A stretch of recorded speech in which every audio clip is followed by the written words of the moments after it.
Hello दोस्तों, कैसे हो आप सभी। तो कल हमने कुछ बातें मैंने आपको बताई थी जाम्बू जी के बारे में। कल हमने राजस्थान के संत एवं संप्रदाय के बारे में थोड़ी बहुत बात की थी। तो देखो, जाम्बू जी है, जाम्बू जी का पहले जन्म स्थान था पीपासा नागौर में। जाम्बू जी से संबंधित बहुत सारी बातें थी। इनका जन्म पीपासा नागौर में होता है। इनके पिता का नाम लोहद जी, माता का नाम हंसा देवी, और इनके गुरु का नाम गोरखनाथ जी। और इनकी जो बचपन का नाम है, उनका बचपन का नाम धनराज था। इनका मेला आश्विन अमावस्या फाल्गुन अमावस्या के दिन बढ़ता है। इनका मुख्य केंद्र है, जो मुकाम है, इनकी मृत्यु लालसा एक गांव है बीकानेर में, वहां पर हुई थी। और इनका जन्म एक पवार राजपूत परिवार में हुआ था। इन्हें विष्णु का अवतार माना जाता है और इन्हें वैज्ञानिक संत भी कहा जाता है। और जो जाम्बोजी है, ये 1485 में समातल नामक एक स्थान है, वहां अपने अनुयायियों को उपदेश देते थे। 29 उपदेश, इसलिए ये विष्णु कहलाते हैं। जाम्बोजी की संबंधित कुछ मतलब कुछ बातें भी हैं। जाम्बोजी ने मतलब जीव हिंसा पर रोक लगाई थी। मतलब जीव जंतुओं को नहीं मारा जाना चाहिए, और खेजड़ी जैसे पेड़ों को काटे नहीं जाने चाहिए। नीले वस्त्र नहीं पहना जाना चाहिए। विधवा विवाह को प्रोत्साहन दिया जाना चाहिए। इनके कुछ ग्रंथ भी थे, जन्म सागर, जन्म संहिता, इनके मंदिर भी हैं। तो कल हमने इतनी बातें की कर ली थी, तो शायद वो लिखेंगे। मैं चाल देता हूँ एक मिनट। डस्टर कहाँ गया।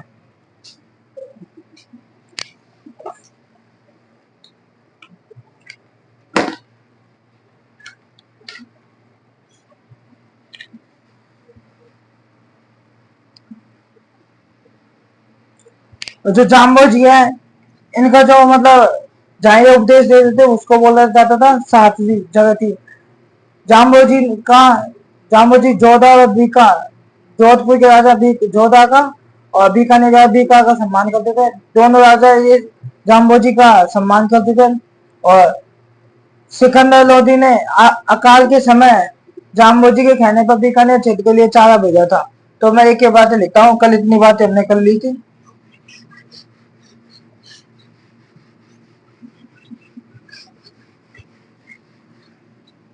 तो अब लिखा है आपको 1485 ईस्वी में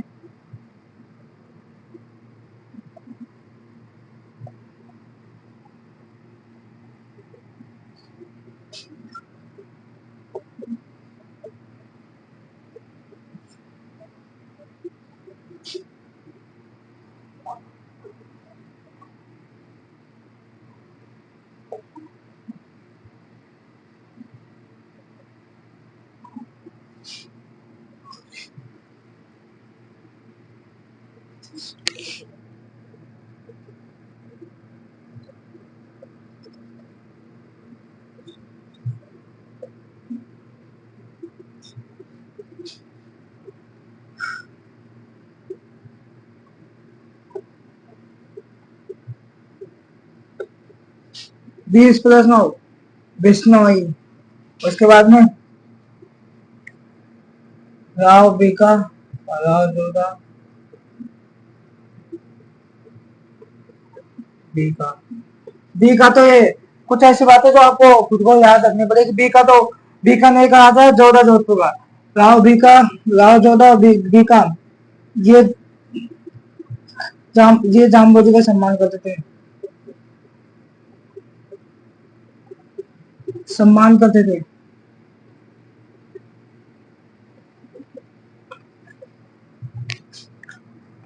अकाल के दौरान अकाल पड़ गया। अकाल पड़ने के बाद में अकाल के दौरान जाम्बोजी के कहने पर जाम्बोजी के कहने पर सिकंदर लोधी से कहा था। सिकंदर लोधी ने बीकानेर क्षेत्र के लिए चारा भेजा था।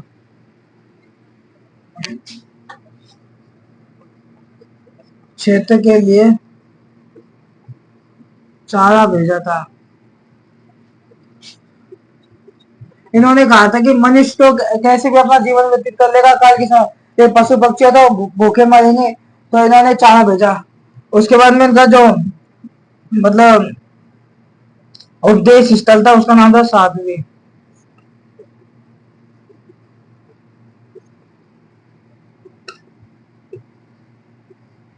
अब इसके बाद में आपको जामवंती की विशेषताएं लिखवाएंगे।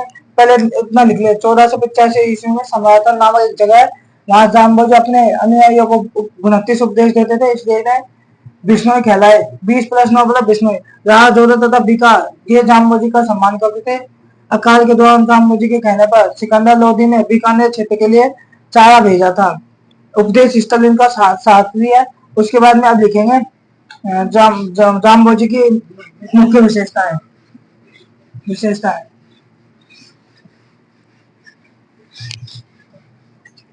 जामवंती की विशेषताएं लिखनी है हमको।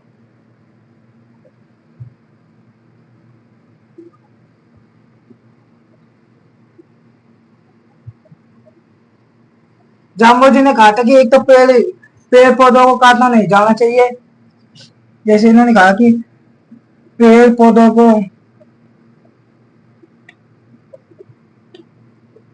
काटा नहीं जाना चाहिए। जैसे एक पेड़ के मतलब पेड़ पौधों के लिए अमृता देवी बिश्नोई ने 363 लोग पेड़ों को बचाने के चक्कर में शहीद हो गए थे। खेजली नामक गांव में यह घटना हुई थी विक्रमी संवत के अनुसार। और तो हमें पेड़ पौधों को काटना नहीं जाना चाहिए, काटना नहीं चाहिए। हम पेड़ पौधों को काटना नहीं चाहिए, मतलब जैसे खेजड़ी जैसे पेड़ को ये पवित्र मानते हैं। और जीव हिंसा न की जानी चाहिए, जीव हिंसा नहीं की जानी चाहिए।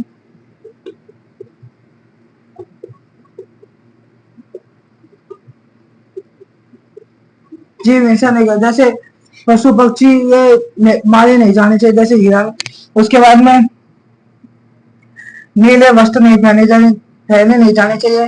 नीले वस्त्र पहने नहीं जाने चाहिए। नीले वस्त्र नहीं पहने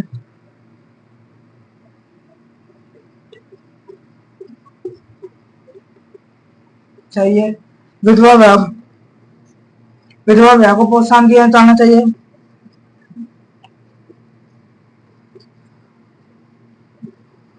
विधवा विवाह को प्रोत्साहन मतलब आगे बढ़ाना चाहिए, प्रोत्साहन दिया जाना चाहिए। उठा लीजिए इतनी बातें।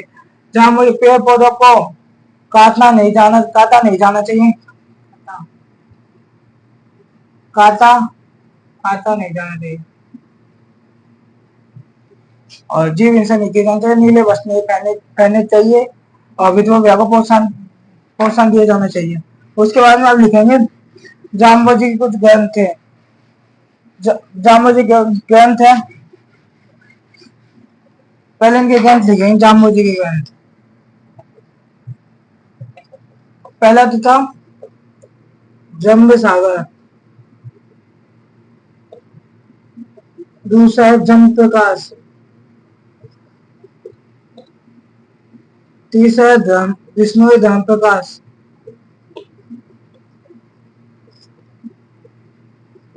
ये इनके ग्रंथ थे जामवंती के। 3 ग्रंथ थे, जम सागर, जम प्रकाश और विष्णु धर्म प्रकाश। अब इसके बाद में इनके कुछ मंदिर भी थे, तो इतना लिखे, फिर से आगे मंदिर का लिखवाएंगे।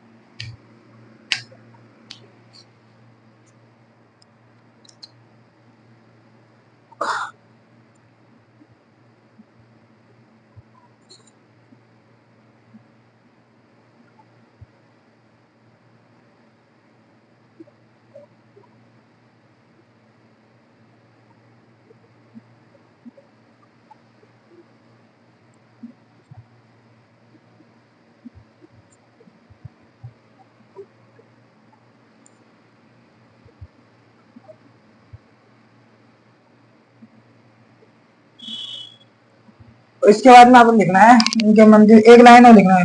बिश्नोइयों का ये क्वेश्चन पूछा गया था। बिश्नोई विष्णुइयों का पवित्र वृक्ष, वृक्ष बराबर खेजड़ी है। और इनके मंदिर लिखने, एक तो मंदिर है इनका मुकाम, मुकाम में इनका जो मुख्य केंद्र था वही एक मंदिर था। उसके बाद में दूसरा था झांगलू बीकानेर में,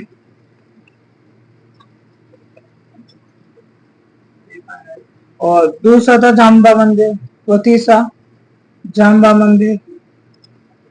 जाम्बा मंदिर है ये अब फलोदी में आ गया, फलोदी डिस्ट्रिक्ट में। उसके बाद में चौथा है जाम्बा रामदावास मंदिर, रामदावास मंदिर यह जोधपुर में स्थित है। उताली से इतनी बात है कि जम्ब सागर, जम्ब प्रकाश, विष्णु ज्ञान प्रकाश, विष्णु पवित्र वृक्ष खेजड़ी है, मंदिर बाबा मुकाम, और मुकाम में है जांगलू बीकानेर में, जाम्बा फलोदी में, और जम्ब सागर जम्ब संहिता उताली से बराबर। अब इसके बाद में देखेंगे हम जसनाथ जी संप्रदाय के बारे में देखेंगे। उतार लीजिए इतना, फिर इसके बाद जसनाथ जी संप्रदाय के बारे में।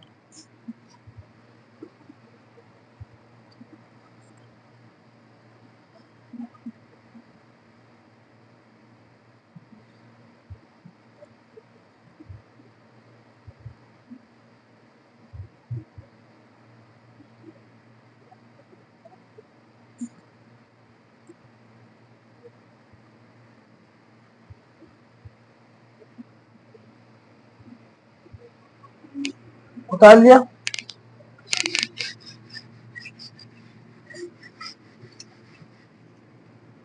और उसके बाद में तीसरा जसनाथ जी।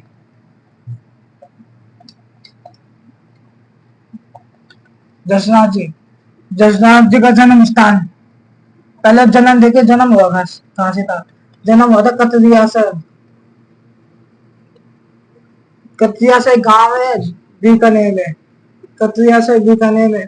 अब इसके पिता के बारे में देखेंगे, पिता का नाम क्या था? पिता का नाम बराबर अमीर जी, पिता होगा। फिर इसके बाद माता का नाम आपको सीक्वेंस वाइज याद होना चाहिए। माता का नाम था रूपा दे, और इनके गुरु का नाम था गोरखनाथ जी।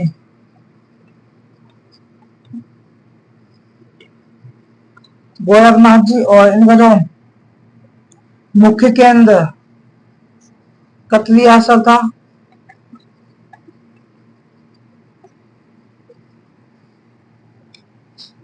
कतली आसल बीकानेर। और इनका जो मेला, मेला होता है चैत्र शुक्ल सप्तमी, चैत्र शुक्ल,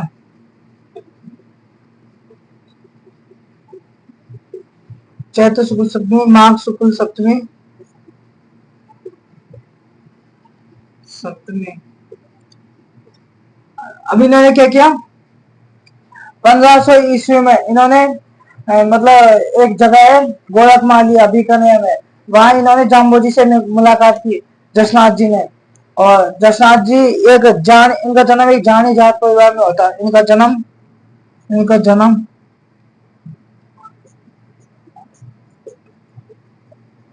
एक जानी जाट परिवार में हुआ था। इनके जो जो मतलब अनुयायी थे वो मतलब अनुनृत्य करते थे। जितने बात तो आगे लिखेंगे, पहले इतना लिख लीजिए आप, आपको समझ में तो आया सब कुछ, तो उतार लिया होगा आपने।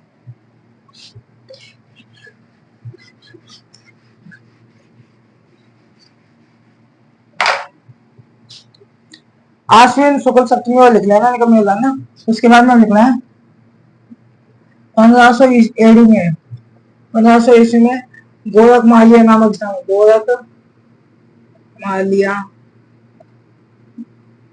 बीकानेर में एक जगह थी, बीकानेर गांव में, गोरख मालिया नामक स्थान पर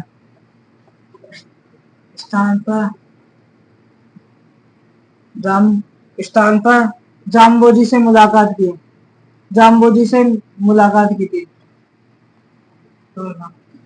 मुलाकात की थी दोनों ने, जसनाथ जी ने और जाम्बोजी ने मुलाकात की थी,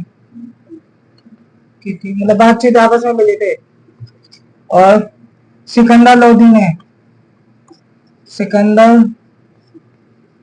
लोधी ने जसनाथ जी को इन्हें मालासर नामक गांव दिया था। मालासर नामक गांव, गांव या भूमि अनुदान दी थी, गांव या भूमि दी थी। सिकंदर लोधी ने मालासर नामक गांव दिया था, भूमि दी थी। उसके बाद में जसनाथ जी ये अपने अनुयायियों को, ये अपने अनुयायियों को 34 उपदेश देते थे।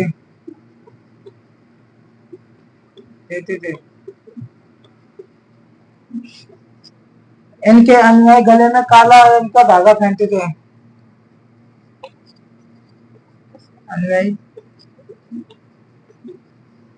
गले में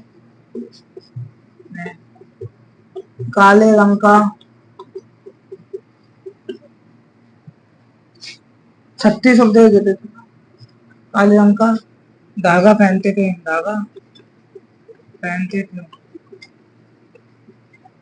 इनके अनुयायियों द्वारा अग्नि नृत्य किया जाता था।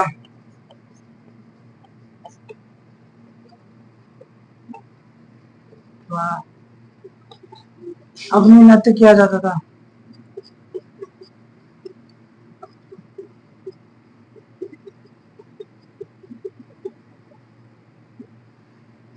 जो जसनाथ जी हैं, ये जाल वृक्ष, ये जाल वृक्ष होता है। जाल वृक्ष वह मोर पंख को पवित्र मानते थे। मोर पंख को पवित्र मानते थे।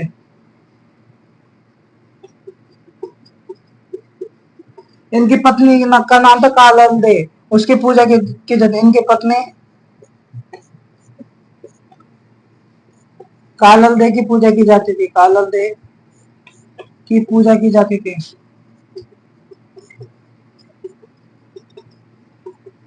उतार लीजिए। 1500 ईस्वी में गोरखमालिया नामक स्थान पर जाम्बोजी से मुलाकात की इन्होंने।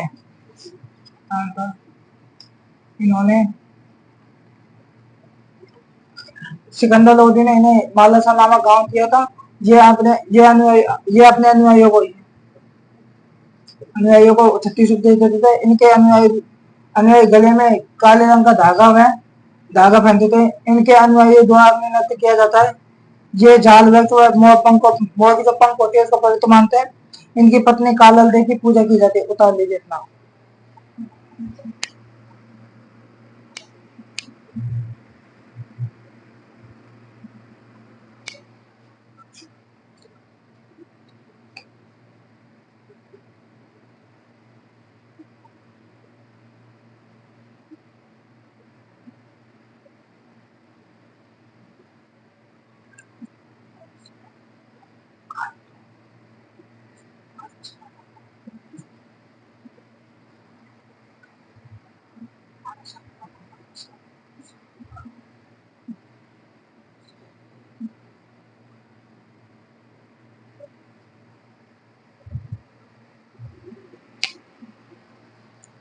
अब इस शायर को लिखेंगे, मैं शायर डाल लेता हूँ अपने। उतार लीजिए आप, जल्दी जल्दी उतार लीजिए।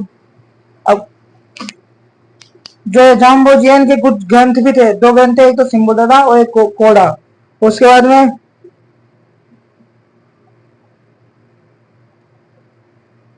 इनके कुछ अन्य केंद्र थे, पुनरासा, लिखमादेशा, बमलू, 5 सिद्धा जो नागौर में है। कब अभी लिखवाते हैं।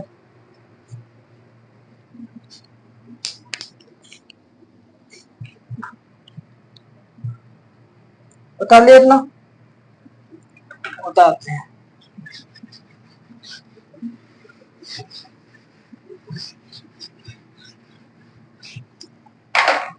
उसके बाद में था, हमने देखा था इनके ग्रंथ। देखो, जसनाथ जी ग्रंथ। पहले था सिंबुदादा। दूसरा था कोला।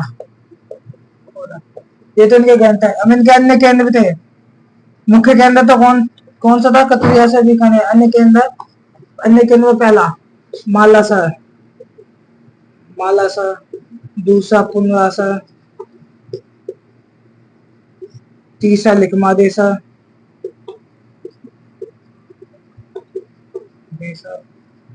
पुनरासर लिकमादेसर। चौथा है बबलू।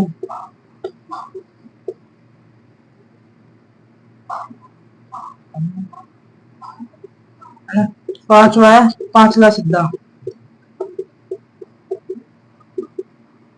पांचला सिद्धा है नागौर में, और ये सब बीकानेर में है।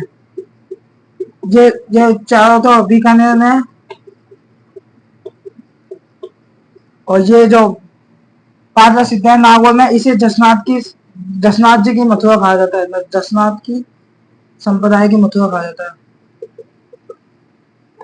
जसनाथ जी संप्रदाय की मथुरा किसे कहा जाता है? पांचवा सिद्धा को, नागौर में। अब इसके बाद में जाम्बोजी की कुछ विशेषताएं भी थी। इनके कुछ शिष्य थे, उन्होंने कुछ पुस्तक भी लिखी थी। तो इतना लिख लीजिए, फिर आगे और देखेंगे कौन कौन से थे उन्होंने पुस्तक लिखी।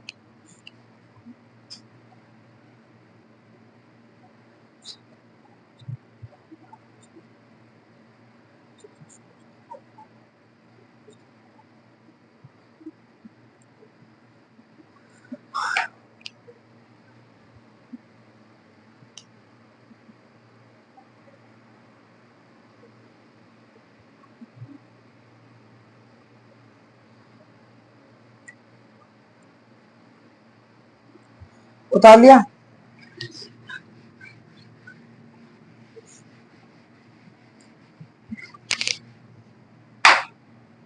अब लिख रहे हैं। जसनाती संप्रदाय के प्रमुख संत।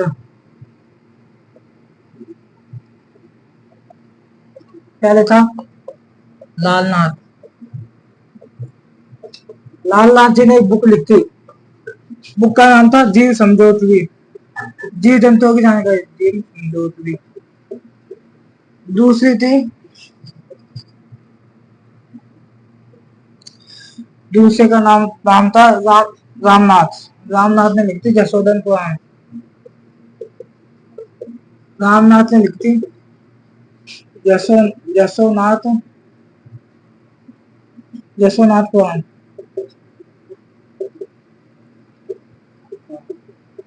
यह एक बाइबल है। ये बुक थी। और तीसरा था रुस्तम जी। रुस्तम जी को औरंगजेब ने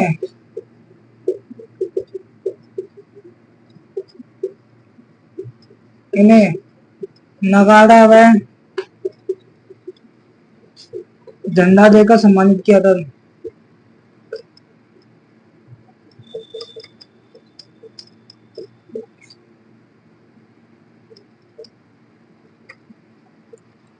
उसके बाद में था रुस्तम जी हो गए। उसके बाद में इनका एक समाधि ली थी इन्होंने। जसनाथ जी ने समाधि स्थल का नाम था बाड़ी। यहाँ 84 समाधि स्थल थे। इस समाधि स्थल था, उसको बोला जाता है बाड़ी। 84 बाड़ी। तो इतना उतार लीजिए। फिर कल के लिए तो आपको वीडियो अच्छी लगी, लाइक करना, चैनल शेयर करना, सब्सक्राइब। थैंक यू, धन्यवाद। नेक्स्ट वीडियो के लिए